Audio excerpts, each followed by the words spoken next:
Charlotte's Web by E.B. White. Chapter 3. Escape. The barn was very large. It was very old. It smelled of hay and it smelled of manure. It smelled of the perspiration of tired horses and the wonderful sweet breath of patient cows. It often had a sort of peaceful smell, as though nothing bad could happen ever again in the world.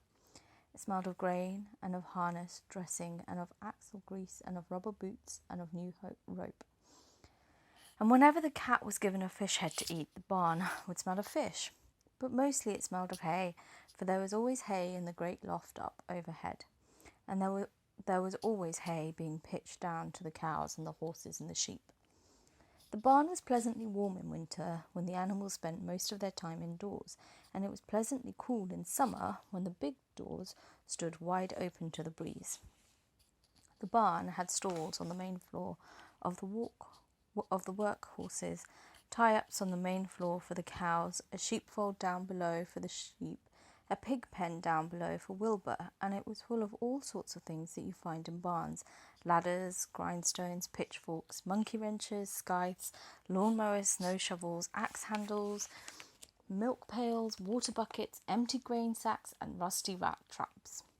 It was the kind of barn that swallows like to build their nests in. It was the kind of barn that children like to play in, and the whole thing was owned by Fern's uncle, Mr. Home L. Zuckerman. Wilbur's new home was in the lower part of the barn, directly underneath the cows. Mr. Zuckerman knew that a manure pile is a good place to keep a young pig. Pigs needed warmth, and it was warm and comfortable down there in the barn cellar on the south side. Fern came almost every day to visit him. She found an old milking stool that had been discarded, and she placed the stool in the sheepfold next to Wilbur's pen. Here she sat quietly during the long afternoons, thinking and listening and watching Wilbur. The sheep soon got to know her and trust her. So did the geese who lived with the sheep. All the animals trusted her. She was so quiet and friendly. Mr. Zuckerman did not allow her to take Wilbur out, and he did not allow her to get into the pig pen. But he told Fern that she could sit on the stool and watch Wilbur as long as she wanted to. It made her happy just to be near the pig, and it made Wilbur happy to know that she was sitting there, right outside his pen. But he never had any fun. No walks, no rides, no swims. One afternoon in June, when Wilbur was almost 2 months old, he wandered out into his small yard outside the barn. Fern had not arrived for her usual visit. Wilbur stood in the sun, feeling lonely and bored. "There's never anything to do round here," he thought. He walked slowly to his food trough and sniffed to see if anything had been overlooked at lunch. He found a small strip of potato skin and ate it. His back itched, so he leaned against the fence and rubbed against the boards. When he tired of this, he walked indoors, climbed to the top of the manure pile, and sat down. He didn't feel like going to sleep. He didn't feel like digging. He was tired of standing still, tired of lying down. "I'm less than 2 months old, and I'm tired of living," he said. He walked out to the yard again. "When I'm out here," he said, "there's no place to go but in. When I'm indoors, there's no place to go but out in the yard." "That's where you're wrong, my friend," said a voice. Wilbur looked through the fence and saw the goose standing there. "You don't have to stay in that dirty little yard," said the goose, who talked rather fast. "One of the boards is loose. Push on it, push on it, and come on out." "What?" said Wilbur. "Say it slower." At the risk of repeating myself," said the goose, "I suggest you come on out. It's wonderful out here." "Did you say a board was loose?" That I did, said the goose. Wilbur walked up to the fence and saw that the goose was right. One board was loose. He put his head down, shut his eyes, and pushed. The board gave way. In a minute he had squeezed through the fence and was standing in the long grass outside his yard. The goose chuckled. "How does it feel to be free?" she asked. "I like it," said Wilbur. "That is, I guess I like it." Actually, Wilbur felt queer to be outside his fence with nothing between him and the big world. "Where do you think I'd better go?"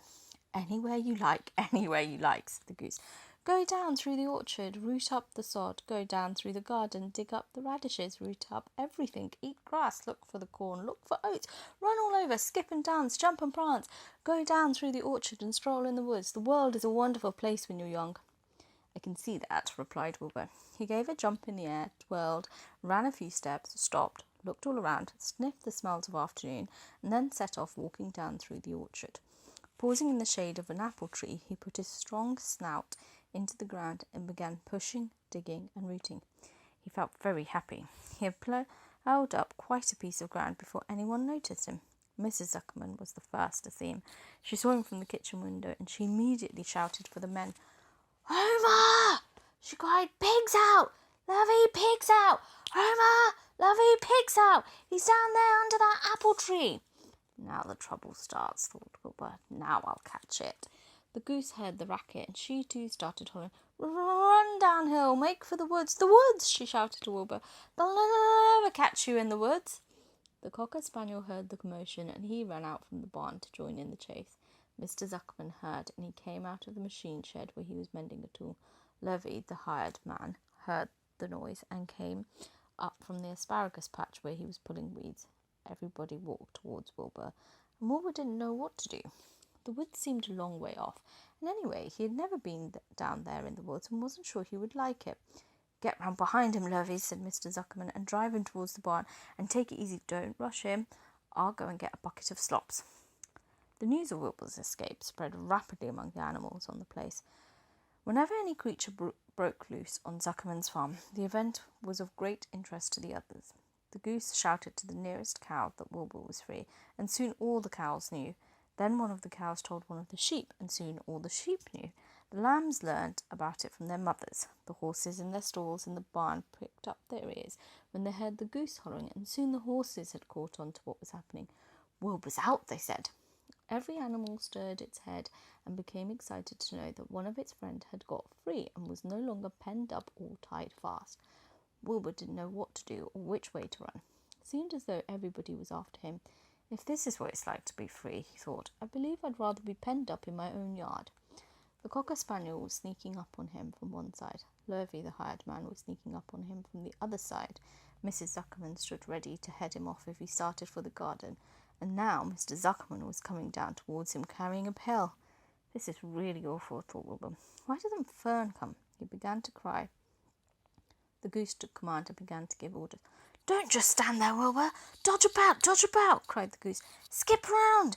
Run towards me, slip in and out, in and out, in and out. Make for the woods, twist and turn." The cocker spaniel sprang for Wilbur's hind leg. Wilbur jumped and ran. Lurvy reached out and grabbed. Mrs. Zuckerman screamed at Lurvy. The goose cheered for Wilbur. Wilbur dodged between Lurvy's legs. Lurvy missed Wilbur and grabbed the spaniel instead. "Nicely done, cried the goose. Try it again. "Run downhill," suggested the cows. "Run towards me," yelled the gander. "Run uphill," cried the sheep. "Turn and twist," honked the goose. "Jump and dance," said the rooster.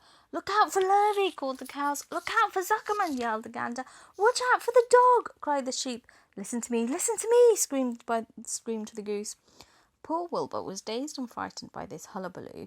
He didn't like the scent of all this fuss. He tried to follow the instructions his friends were giving him, but he couldn't run downhill and uphill at the same time, and he couldn't turn and twist when he was jumping and dancing, and he was crying so hard he could barely see anything that was happening. After all, Wilbur was a very young pig, not much more than a baby, really. He wished Fern were here to take him in her arms and comfort him. When he looked up and saw Mr. Zuckerman standing quite close to him holding a pail of warm slops, he felt relieved. He lifted his nose and sniffed. The smell was delicious. Warm milk, potato skins, wheat middlings, toasted cornflakes, and a popover left from the Zuckerman's breakfast. "Come, pig," said Mr. Zuckerman, tapping the bell. "Come, pig." Wilbur took a step towards the pail. No, said the goose. "It's the old pail trick, Wilbur. Don't fall for it. He's trying to lure you back into captivity. He's appealing to your stomach." Wilbur didn't care. The food smelled appetizing. He took another step towards the pail. Pig, said Mr. Zuckerman in a kind voice, and began walking slowly towards the barnyard, looking all about him innocently, as if he didn't know that a little white pig was following along behind him. "You'll be sorry," called the goose. Wilbur didn't care. He kept walking towards the pail of slops. "You'll miss your freedom," honked the goose. "An hour of freedom is worth a barrel of slops." Wilbur didn't care. When Mr. Zuckerman reached the pig pen, he climbed over the fence and poured the slops into the trough. Then he pulled the loose board away from the fence so that there was a wide hole for Wilbur to walk through. "Reconsider! Reconsider!" cried the goose. Wilbur paid no attention. He stepped through the fence into his yard. He walked to the trough and took a long drink of the slops, sucking in the milk hungrily and chewing the popover.